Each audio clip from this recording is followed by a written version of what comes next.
You may fire when ready. Detected.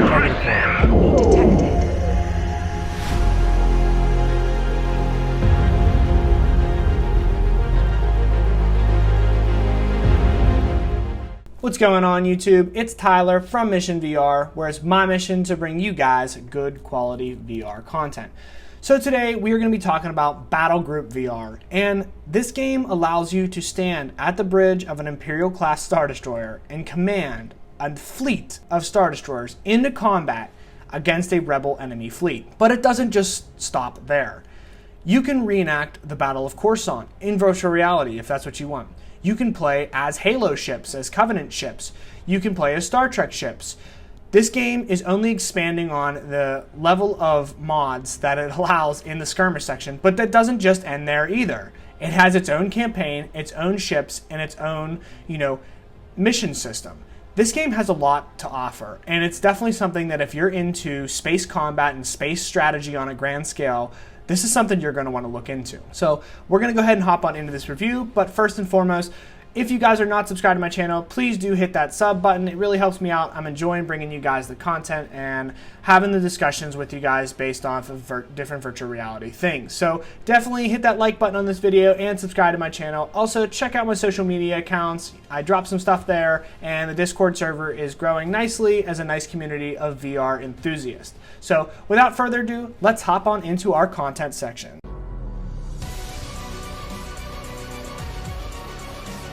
So, what is there actually to do in Battle Group VR? And I was really pleasantly surprised by the level of content in this game. I did not expect this game to drop with this much content in it. I figured that the skirmish mode was going to be the main highlight of the game, and there was going to be a couple missions that you could partake in.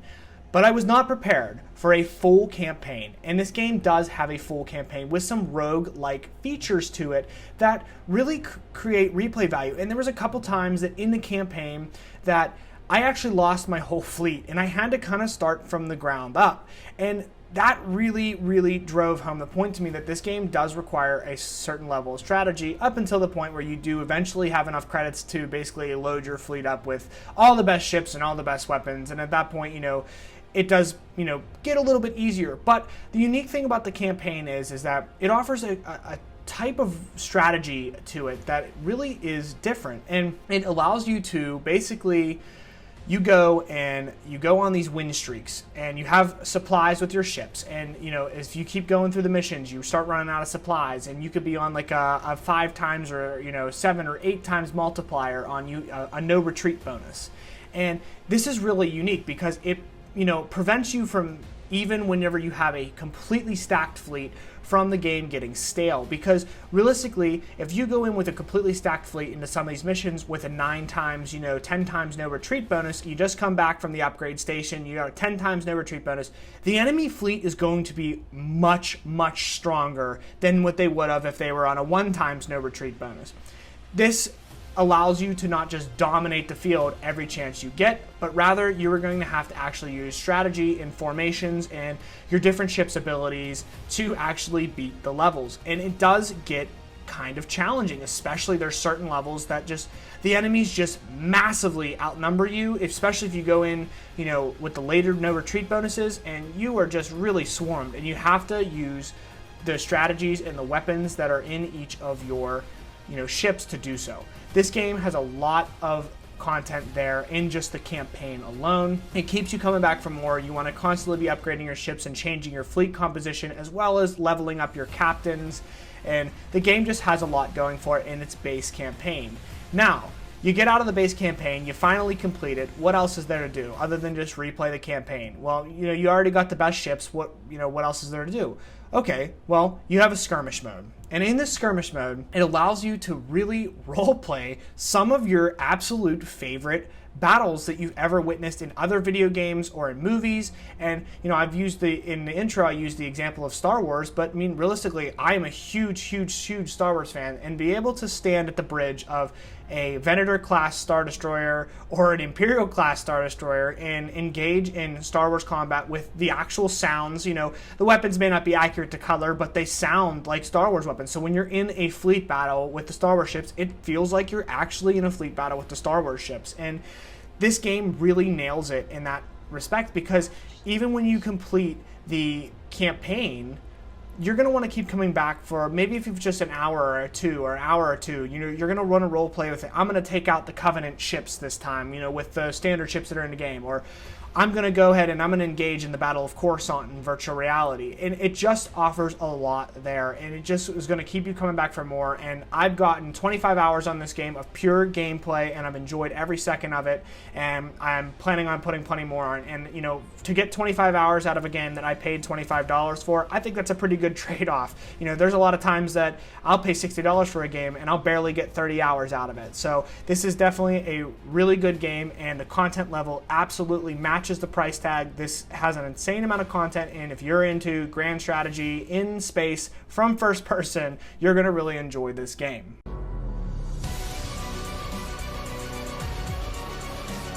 It went down with the ships. Excellent. With that buried, we can acquire our new asset unimpeded. Reporting. Copy that. Zeroing in. Front Arquette. Enemy is down. Very well. Affirmative. Front Arquette.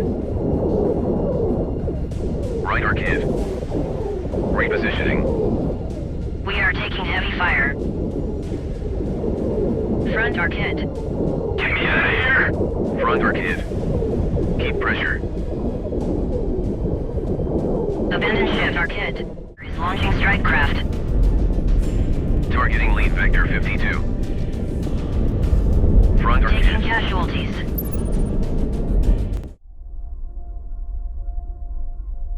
Five, four, three, two, one.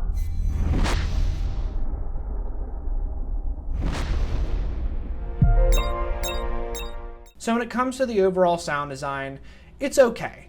And I say that because it gets the job done. The weapons, they sound fine.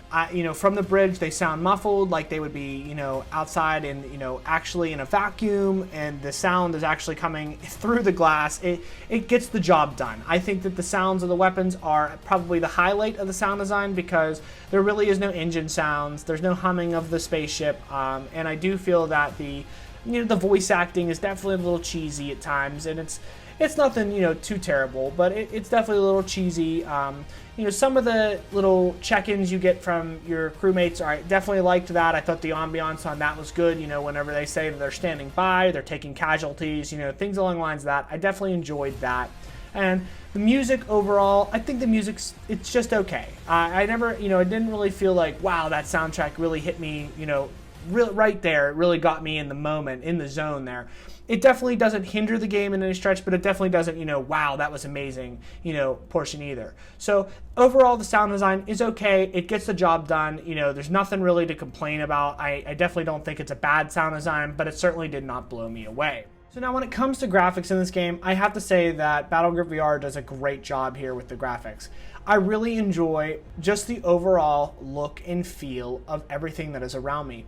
The bridges change, not too much. There's only 3 really bridge models in the game. There's a small bridge, a medium bridge, and then a large bridge.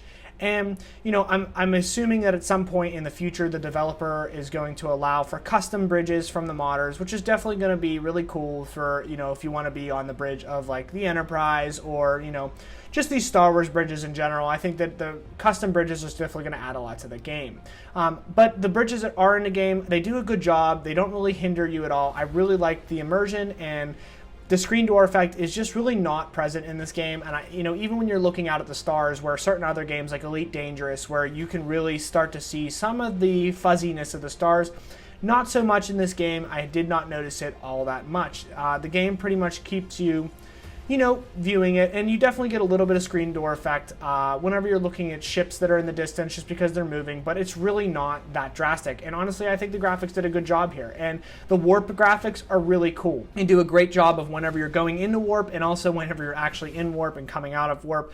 I think it's just definitely a nice feature. You feel like you're a part of, a big fleet that's about to drop out of warp. I do have one complaint with the bridge graphics so far, and it is that if you're in some of these large ships, especially more so the custom modded ones, you know, if you get in like a super Star Destroyer, for example, you know, the ship is so immensely large, but when you're looking at it from the view of the bridge, it just doesn't seem large. It seems like the bridge is scaled way too large on a ship that size, and I just hope that that's something that we can address in the future when it comes to the graphics. But overall, I think the graphics are pretty good in this game, and they really do keep you immersed, especially the weapons and the light projectiles that come off of them. You know, when you see lasers and, you know, cannons flying over your ship, you know, you get this nice flare off of them, and it really does a good job. On top of that, you also, like, when you engage in combat, sirens go off, lights in your bridge start flickering, you know. If your ship's damaged, there's fires and smoke in your bridge. It just does a good job. They added a lot of little nuanced things that are pretty nice, and they're nice to have in a game like this, and it just definitely is pretty good. And the graphics, I have nothing bad to say about. They're good and they get the job done.